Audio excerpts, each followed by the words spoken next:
Samantala, galos lang daw sa katawan ang tinamo ni dating Senador June Magsaysay matapos itong maaksidente noong Sabado ng hapon. Sumadsad ang kanyang sasakyan sa poste ng ilaw at sumampa sa Center Island ng Skyway alabang exit sa Muntinlupa City.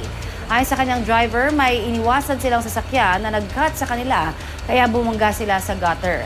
Dinala si Magsaysay sa ospital para suriin pero ligtas naman siya ayon sa kanyang doktor. Nangako si Magsaysay na sasagutin ang nasirang ari-arian. I was behind on the right side, seatbelts on, at tumalon. Tumalon ng mga 15 meters. And